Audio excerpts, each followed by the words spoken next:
So we are here at the World War II Museum in Gettysburg. It's the American Experience Museum, and we're gonna check this out and see what it's like. So here we have first. It's a Dodge WC 54 34 Dodge ambulance, and this thing is just extraordinary. You just see the little Art Deco type or deco that's on there. They always had the ladies on their planes or these ambulances and other vehicles just sort of bring a little bit of home back with them, and then these magnificent model displays of planes and just tanks here and just everything that you could possibly that was used. And seeing inside the ambulance here is so neat just to see what it would have looked like, how they would have had things set up. And on the door, I don't know if you noticed or not, but they had the um, little symbol for the guy that did the looking over things and making sure everything was done right. Kilroy was here. But here you get to see a couple of different tanks, some more planes here, which are really, really cool. Some ships, more planes. It's just so neat to see this in person. Then the little uh, scenes and stuff like that from war, more of the bombers, that type of larger aircraft, that and then some fighter planes that were so essential to the war effort. Just such a neat. This was really such a great museum and just such a fun day to go and check this out. Jackson's very much into a lot of the World War II stuff. We took him to the World War II weekend, another Art Deco there. Here's another glimpse at the unique airplanes in this one particular cabinet. So here we get a nice glimpse of, I believe it's an M1 Sherman, but you just get to see these things were beasts. Uh, and then we get to look at one of the, I believe it was a Willys Jeep. Just such a neat thing. But you get to see how well armored they were, and you know they really they did good work. And over the war, they would get stronger and stronger, better armored. And of course, here once again, you get to see all kinds of really neat things in the cabinets. Definitely, you get the time to spend here to look at everything they have in here, from models to different artifacts to just the stories of individuals of the fighting and everything they had to do, and the toll that took. And this museum really helps you to appreciate that. So here we get to see one of the howitzers, the guns that they would have used. I love the duck there. He's like, better duck. The artwork that they used to do, like trench art, the art that they used to put on their vehicles, on even their guns, as an example here, is just such a neat bit of history that you don't always see. And each of these different types of Jeeps that they all had different uses. Of course, there was different manufacturers.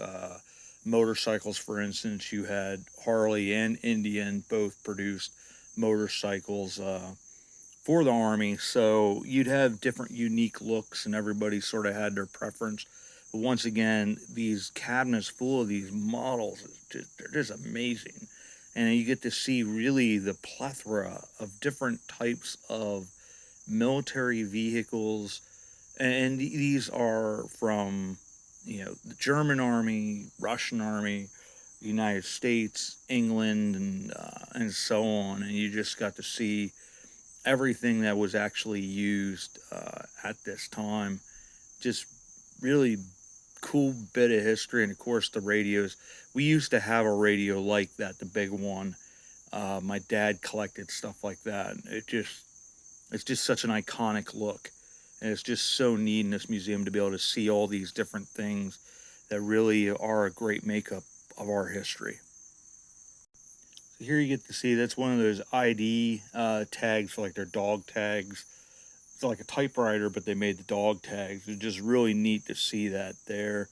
And once again, looking at these really cool Jeeps, the Willies and so on that they made. They're just such iconic military vehicles. And as always, you get to see these and get to experience a little bit, and every single one had its purpose and the reason for it being there, and you just get to see how extraordinary this is. So here we are in the World War II Museum. This is really cool. I'm going to be stopping consistently, guys, just because I want to take some pictures of some of the neat stuff that's here. This is definitely something. Here's one of those things that I have been talking about. This is, Sharon, this is the thing here that you have hanging in the window. So this mother would have had 3 sons that were still alive. Now, if one of them was a gold star, that would mean one of them had been killed. Okay. So the greatest fear for any mother was to become a gold star mother, because it meant one of your sons wasn't coming home. So, but yeah, that's what those were. I forget what they're called. So if she had just had one son, there would have just been one It son. would have just been 1 star. They could have anywhere 1 to 5. There was one lady that had, I think, 4 or 5 sons that got killed. She was on one ship, and it got sunk. So they started separating siblings.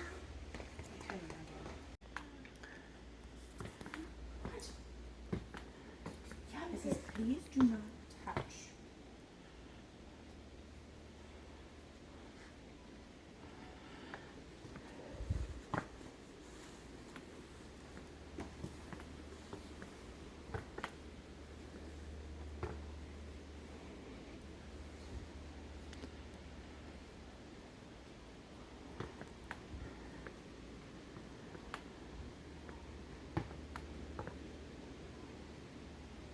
Mama, this is the old-timey bicycle. Yeah, they also had, this is like a pedal car, the little plane. This is actually a car, little thing you could sit in, and you pedal around in it. That's how they used to be. They're cool things.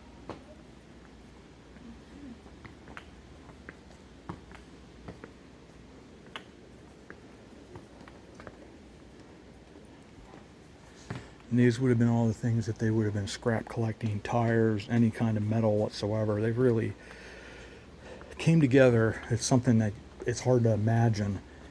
It's okay. But what bicycle got shot? Yeah, okay.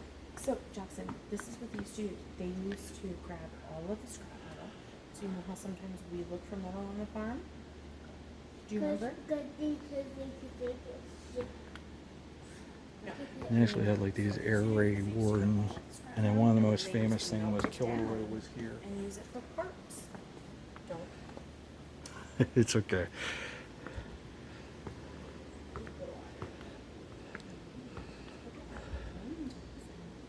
Okay, if you want to get.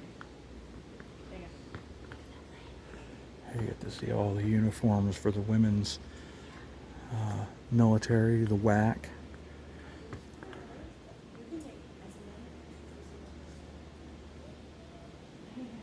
Women's Army Corps. Really just such an amazing bit of history here. This is an anti-tank gun, 37 millimeter.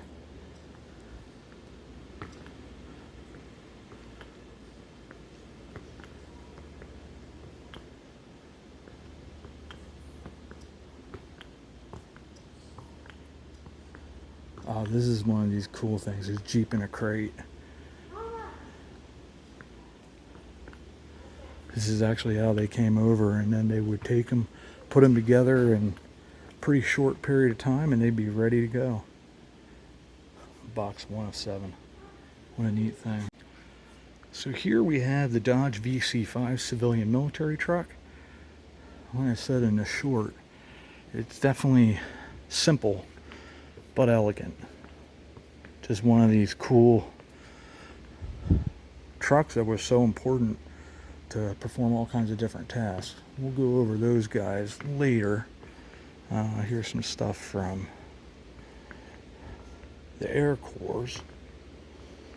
Remember back then, the Marines, the Navy, and the Army each had their own Air Corps. They didn't have the Air Force quite yet.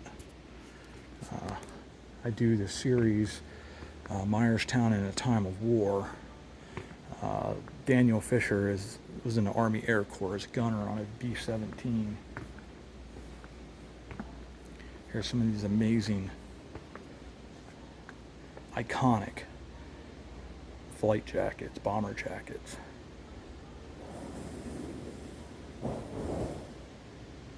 Uh-oh. Here's the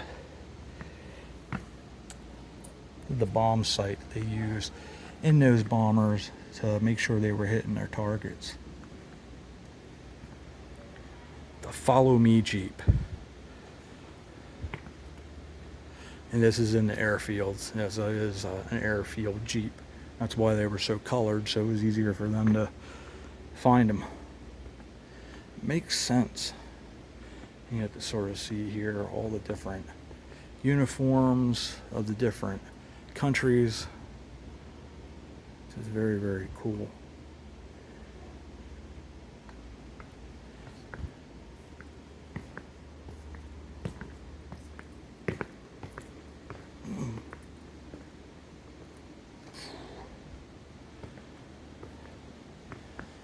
Alright, let's go to the next part of this.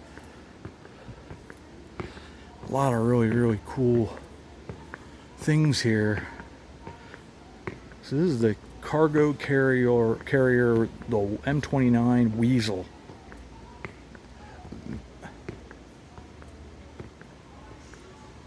Oh, very, very cool.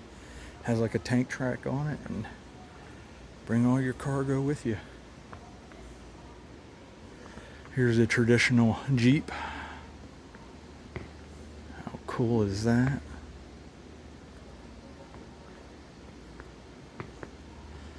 The Fighting Hannah. A couple military uniforms. Part of a propeller.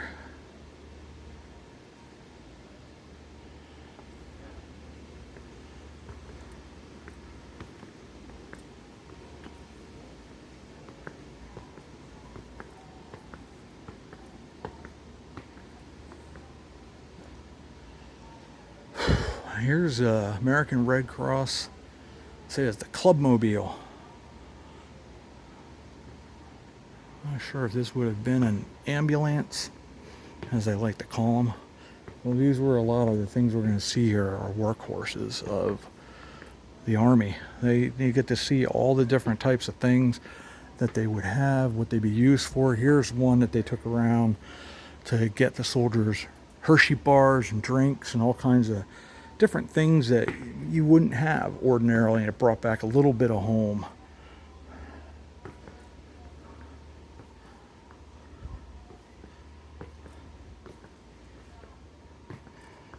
Lieutenant General M.B. Ridgway. How cool is that?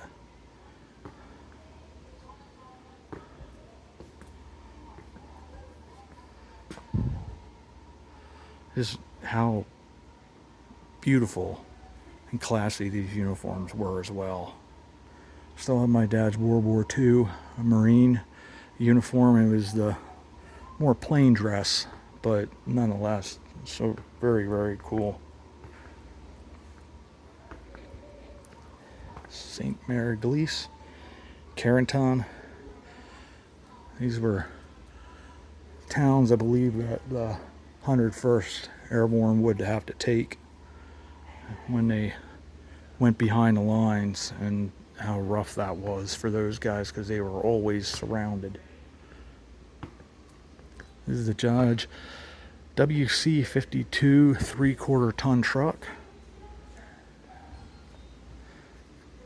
I mean, I have another one of these big. This would have probably been with the engineers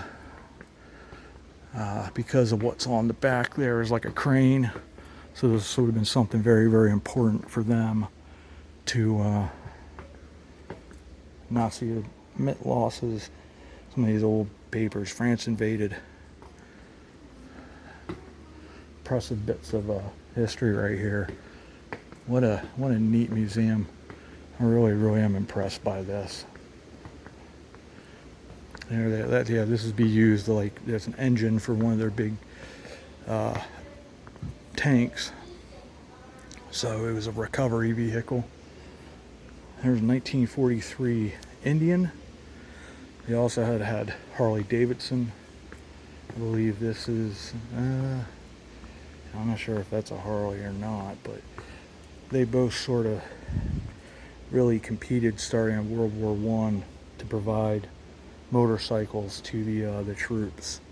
They were so important to being able to pass along messages and orders and all that kind of stuff. So they were definitely needed. Another one of these that's would have been engineering, and the guys that were repairing everything would have been of the utmost importance.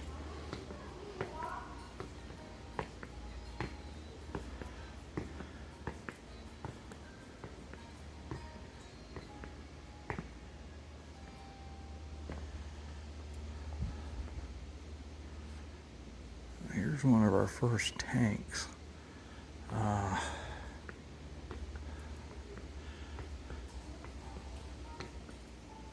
It's cool, actually has the guy's name on. I would believe this is a Sherman, but not sure. And then you have some of the tankers, small arms that they would use to fight with. Yeah, this is a Sherman M4. They're really good tanks, but in regards to armor, the Tigers and the ones that the Germans had were just ridiculous. And now this is an M36 Jackson tank.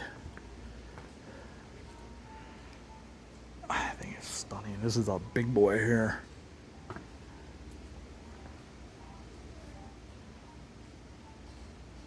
The M10 M36 destroyer. You can see how that was a little bit more substantial than the Sherman.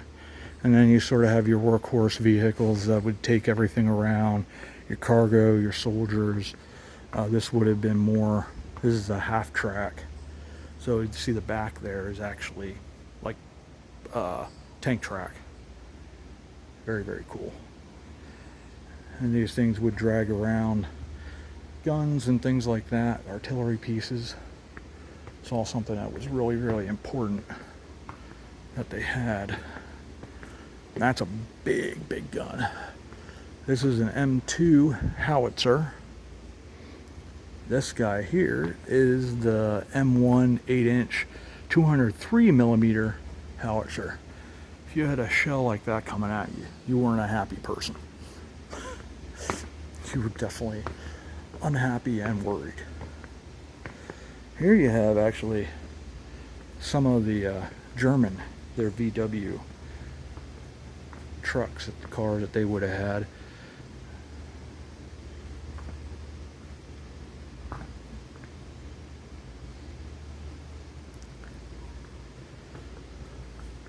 This is one of their boats that they would actually have two boats stacked there. And you have some of the German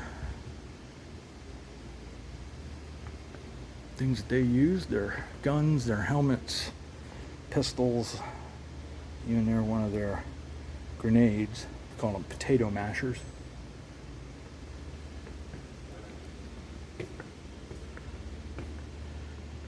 This would wind up being probably, I'm guessing, anti-aircraft, or just a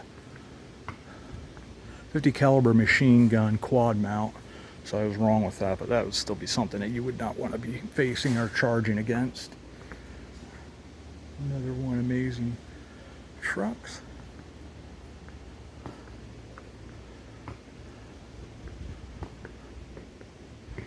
And once again, just more of the really neat trucks that would have all been here There's the Army Air Forces. That would have been a refueling truck over there.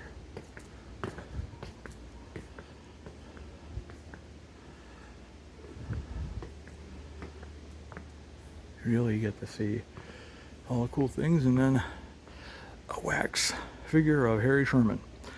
Not quite as terrifying. Excuse me. And then you have these trucks.